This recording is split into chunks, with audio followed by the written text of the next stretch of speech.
But let me take you guys to the next story. Let's talk about Jimmy Gate, who was trending at #1 on Twitter. And you know, Jimmy Gate was here. I don't think it's last month. I think it was earlier this month. Siko sure ni this month or last month.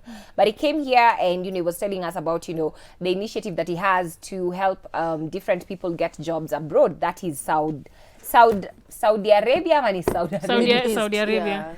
Uko Middle East, sawa.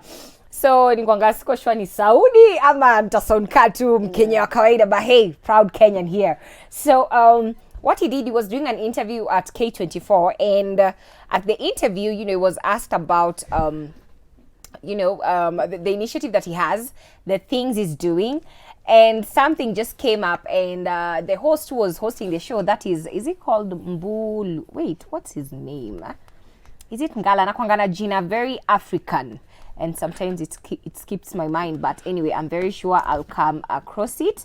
But what alimuliza was, you know, you say you are looking for jobs for people from Kenya so that they can go Maju, that is Middle East, and get jobs, right?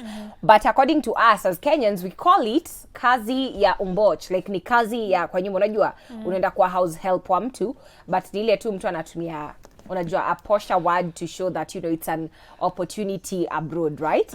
So when all of this happened, he gave, you know, he was talking about it, and he's called Mbuvi Mungala. Sorry, Mbuvi. He's a very hilarious guy, but a really dope host. Na muangalianga.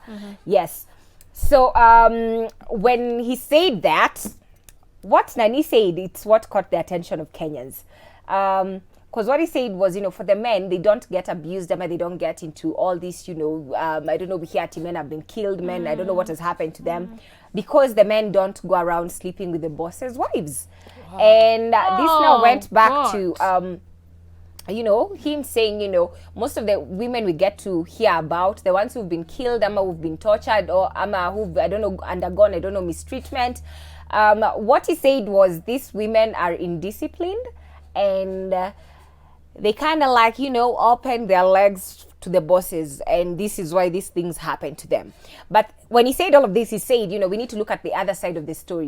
We only hear one side of the story, the bad side. Yeah, guys are getting mistreated, guys are getting tortured, guys are not being paid, their passports are taken and all that. But he was saying, you know, behind every story there is a story, and he based these comments on, you know, we don't get to hear why these things happen to them, because according to him, some of them are very indisciplined when they go there.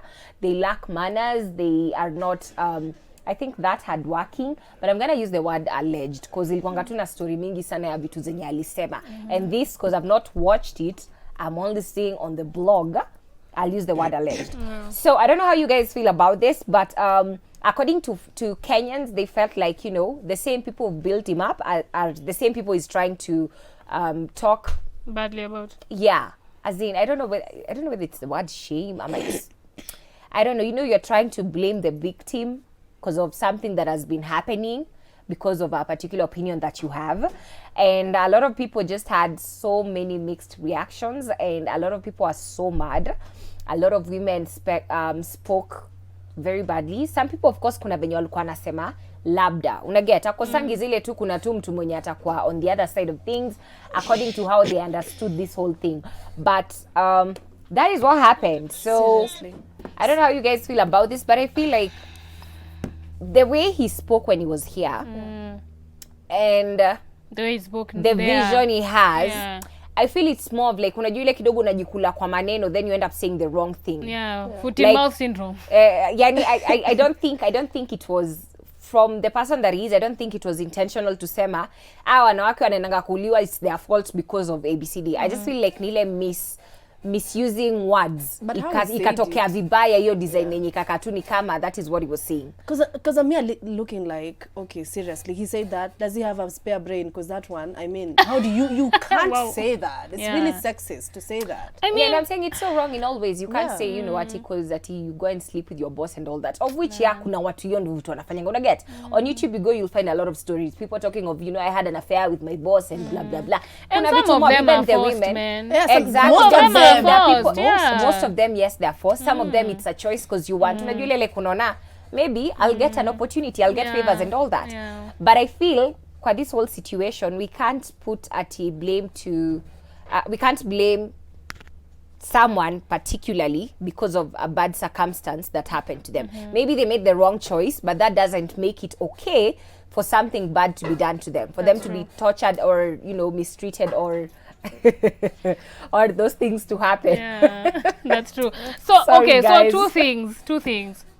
One, he can't generalize, you know what I mean? There's some who've been beaten and there's nothing they've done wrong. Honestly, Yeah. it's just because they're African in a Middle Eastern like country, and those guys are probably more racist than Americans. Yeah. Number two, even though I cheat with your husband, why are you beating me? We're both adults, you know what I mean? Yeah. We either talk about it or you fire me. Why are you beating me? You know what I mean? Anyway, Like I don't owe you any commitment as you know, someone can I else talk you- about it or you beat me? Yeah. Maybe I'll beat Guys, you. Let me take